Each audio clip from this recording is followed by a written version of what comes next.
नमस्कार दोस्तों, मैं हूं दीक्षा और आप देखना शुरू कर चुके हैं 4 PM गुजरात। दोस्तों, भारतीय राजनीति में जब भी सत्ता को असहज करने वाले सवाल तेज होते हैं तब बड़े राजनीतिक फैसले सामने आते हैं और भारतीय जनता पार्टी द्वारा नितिन नवीन को कार्यकारी अध्यक्ष बनाए जाने का फैसला भी इसी राजनीति माहौल में लिया गया है। आपको बता दें कि सरकार इसे संगठन की मजबूती और भविष्य की राजनीति से जोड़कर पेश कर रही है।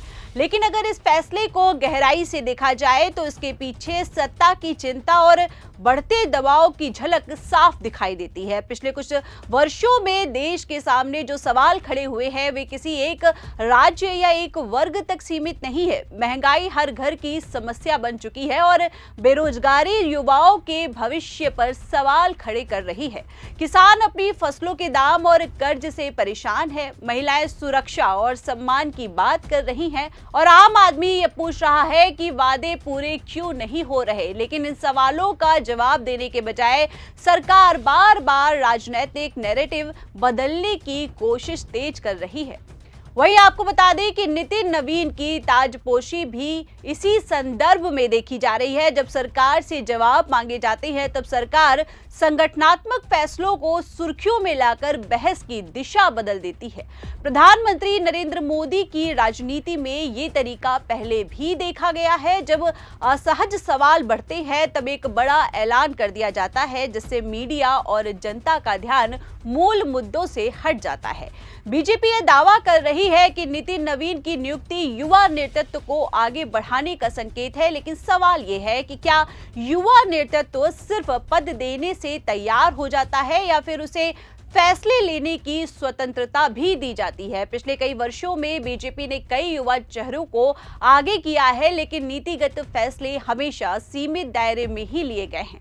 कांग्रेस पर उम्र और नेतृत्व को लेकर हमला करने वाली बीजेपी आज खुद इस सवाल से नहीं बच सकती कि पार्टी और सरकार में असली ताकत कहां केंद्रित है। अगर लोकतंत्र सच में मजबूत होता तो नेतृत्व तो सिर्फ चेहरों में नहीं बल्कि विचारों और नीतियों में दिखाई देता। लेकिन यहाँ बदलाव सिर्फ नामों तक ही सीमित नजर आता है। नितिन नवीन का नाम सामने आते ही ये सवाल भी उठा कि क्या ये नियुक्ति जनता के लिए कोई राहत लेकर आएगी? क्या इससे बेरोजगार युवाओं को नौकरी मिलेगी? क्या इससे महंगाई कम होगी और क्या इससे किसानों की आय बढ़ेगी या फिर यह फैसला सिर्फ राजनीतिक संतुलन साधने तक सीमित रहेगा? इन सवालों का जवाब सरकार के पास नहीं है और आज देश में हालात ये है कि पढ़ा लिखा युवा नौकरी के लिए भटक रहा है। छोटे व्यापारी टैक्स और नियमों से परेशान है। मध्यम वर्ग महंगाई के बोझ तले दबा हुआ है। लेकिन सरकार इन मुद्दों पर खुलकर बात करने के बजाय संगठन के भीतर फेरबदल कर अपनी ताकत दिखाने की कोशिश कर रही है। प्रधानमंत्री नरेंद्र मोदी की सरकार पर यह आरोप पहले भी लगते रहे हैं कि वो असली मुद्दों से ध्यान हटाने में माहिर है। कभी राष्ट्रवाद, कभी भावनात्मक मुद्दे और कभी संगठनात्मक फैसले इसी रणनीति का हिस्सा रहे हैं।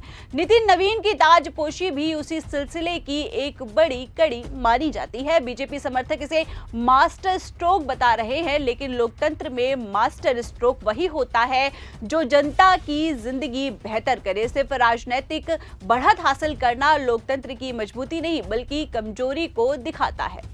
आपको बता दें कि सरकार का दावा है कि पार्टी में आंतरिक लोकतंत्र है, लेकिन जमीनी हकीकत यह है कि अहम फैसले कुछ चुनिंदा लोगों द्वारा ही लिए जाते हैं। कार्यकर्ता और आम नेता सिर्फ आदेश मानने तक सीमित रह जाते हैं। नितिन नवीन की नियुक्ति भी उसी केंद्रीकृत राजनीति का उदाहरण मानी जा रही है। अगर सरकार वाकई बदलाव चाहती है तो वो शिक्षा, स्वास्थ्य, रोजगार और महंगाई पर ठोस नीतिगत फैसले लेती, लेकिन यहाँ बदलाव सिर्फ पदों और चेहरों में दिखाई देता है। इससे यह सवाल और मजबूत होता है कि क्या सरकार असली समस्याओं से भाग रही है। वहीं आपको बता दें कि कांग्रेस पर दबाव बनाने की बात तो खूब की जा रही है, लेकिन सरकार ये भूल जाती है कि विपक्ष पर दबाव डालना लोकतंत्र को मजबूत नहीं करता। लोकतंत्र मजबूत होता है सवालों के जवाब से, बहस से और पारदर्शिता से। नितिन नवीन की ताजपोशी के जरिए ये संदेश देने की कोशिश की जा रही है कि बीजेपी भविष्य की राजनीति कर रही है, लेकिन भविष्य की राजनीति सिर्फ चेहरों से नहीं बल्कि नीतियों से बनती है और नीतियों पर सरकार लगातार असफल होती नजर आ रही है। आज जनता पूछ रही है कि अच्छे दिन कहां गए, 2 करोड़ नौकरियों का वादा कहां गया, किसानों की आय दोगुनी करने का वादा कहां गया। लेकिन इन सवालों पर चुप्पी साधकर सरकार नए राजनीतिक प्रयोगों में व्यस्त है। बीजेपी ये भी कहती है कि कांग्रेस में नेतृत्व तो संकट है, लेकिन खुद बीजेपी में निर्णय लेने की प्रक्रिया कितनी लोकतांत्रिक है, ये भी सवालों के घेरे में है। अगर सब कुछ ऊपर से तय होता है तो फिर संगठनात्मक लोकतंत्र का दावा खोखला लगता है। वहीं आपको बता दें कि नितिन नवीन एक युवा चेहरा हो सकते हैं, लेकिन सवाल यह है कि क्या उन्हें स्वतंत्र रूप से काम करने दिया जाएगा या फिर वे भी सिर्फ आदेशों का पालन करने वाले नेता बनकर रह जाएंगे। सरकार और पार्टी के बीच की रेखा भी लगातार धुंधली होती जा रही है। सत्ता और संगठन का ये घालमेल लोकतंत्र के लिए खतरनाक माना जाता है। नितिन नवीन की ताजपोशी को भी इसी व्यापक तस्वीर में देखा जा रहा है। जब जनता सड़कों पर सवाल पूछती है तब सरकार जवाब देने के बजाय प्रचार और संगठन पर ध्यान केंद्रित कर देती है। ये तरीका अल्पकालिक राजनीतिक फायदा तो दे सकता है, लेकिन लंबे समय में लोकतंत्र को कमजोर भी करता है। आपको बता दें कि आज जरूरत इस बात की है कि सरकार जवाब दे कि उसने जनता के लिए क्या किया है। लेकिन नितिन नवीन की नियुक्ति जैसे फैसले ये दिखाते हैं कि सरकार सवालों से बचने के लिए रास्ते तलाश रही है। नितिन नवीन की ताजपोशी को लेकर मीडिया का एक बड़ा हिस्सा सिर्फ सरकारी बयान दोहरा रहा है, लेकिन स्वतंत्र पत्रकारिता का काम सवाल पूछना है। और सवाल यही है, क्या इस फैसले में आम आदमी को आखिर क्या फायदा होना है। देश की राजनीति सिर्फ सत्ता का खेल नहीं है, ये लोकतंत्र की आवाज है, जनता की आवाज है। लेकिन जब आवाज को दबाने के लिए राजनीतिक रणनीतियां बनाई जाती हैं तब लोकतंत्र कमजोर पड़ता है। प्रधानमंत्री नरेंद्र मोदी की सरकार खुद को मजबूत दिखाने की कोशिश कर रही है, लेकिन बार बार ऐसे फैसले ये संकेत देते हैं कि सरकार भीतर से दबाव महसूस कर रही है। नितिन नवीन की ताजपोशी को मोदी सरकार की ताकत नहीं बल्कि उसकी चिंता के रूप में देखा जा रहा है। चिंता इस बात की है कि क्या जनता के सवाल बढ़ते जा रहे हैं और उनके जवाब उन्हें नहीं मिल रहे।